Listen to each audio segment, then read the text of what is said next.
बड़ी खबर का रुख करेंगे। अमित शाह श्रीनगर से दिल्ली के लिए रवाना हुए हैं। शाम बता दें कि आज शाम सीसीएस की बैठक में शामिल होंगे। शाम 6 बजे सीसीएस की बैठक होगी। बेहद अहम ये बैठक मानी जा रही है।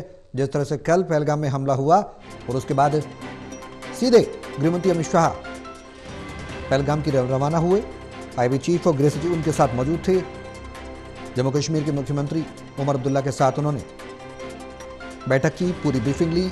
उस घटनास्थल पर पहुंचे जहां पर आतंकी घटना को अंजाम दिया गया था। बैसरन वैली से कहा जाता है जहां पर गृहमंत्री पहुंचे।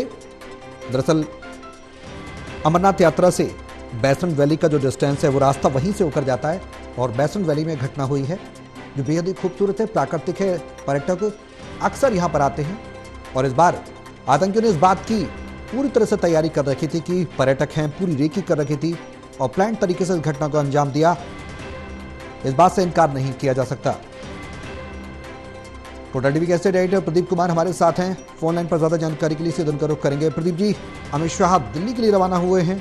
आज शाम सीसीएस की बैठक में शामिल होंगे। कैबिनेट कमेटी ऑन सिक्योरिटी की बैठक होने वाली है। बेहद अहम यह बैठक होगी। सभी की नजरें लगी क्योंकि देश में आक्रोश है जिस तरह से आतंकियों ने कायराना हमला किया है। क्या जानकारी? देखिए, बिल्कुल। और ये जो हमला हुआ, आतंकी हमला, इसके बाद जिस तरीके से आक्रोश देखने को मिल रहा है और गृह मंत्री अमित शाह ने जम्मू कश्मीर का दौरा किया था, कल पहुंचे थे और आज उन्होंने पीड़ितों से मुलाकात की, अस्पताल में जाकर घायलों का हालचाल जाना। इसके अलावा उन्होंने जो घटनास्थल पहलगाम में जहां पर ये आतंकी हमला अंजाम दिया गया, वहां पर आला अधिकारियों के साथ पहुंचकर निरीक्षण भी किया। इसके अलावा गृहमंत्री अमित शाह ने कहा कि दोषियों को बख्शा नहीं जाएगा, जो भी आतंकी हमले के पीछे है उसको उससे अंजाम तक पहुंचाया जाएगा। गृहमंत्री अमित शाह दिल्ली के लिए रवाना हो गए हैं।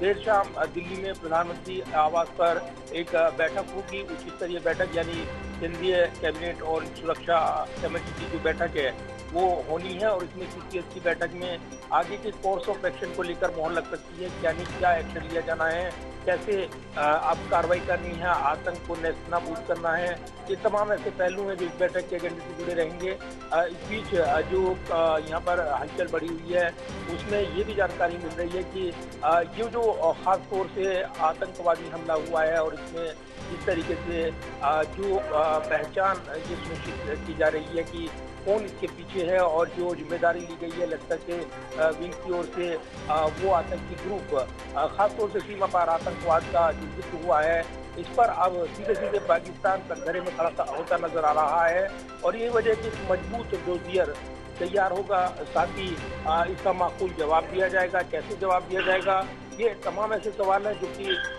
एक बैठक के बाद जो एक्शन प्लान तैयार होता है उसके बाद निकल कर आता है। लेकिन सुरक्षा का मुद्दा है, बड़ा संवेदनशील विषय है। इस बीच तीनों सेनाओं के प्रमुखों ने रक्षा मंत्री राजनाथ सिंह से मुलाकात की है और उनको यहाँ पर बॉर्डर पर जो ताजा स्थिति है, हालात है और आगे किस तरीके से यहाँ पर सेना की तैयारियां हैं, इसको लेकर यहाँ पर जानकारी साझा की गई है।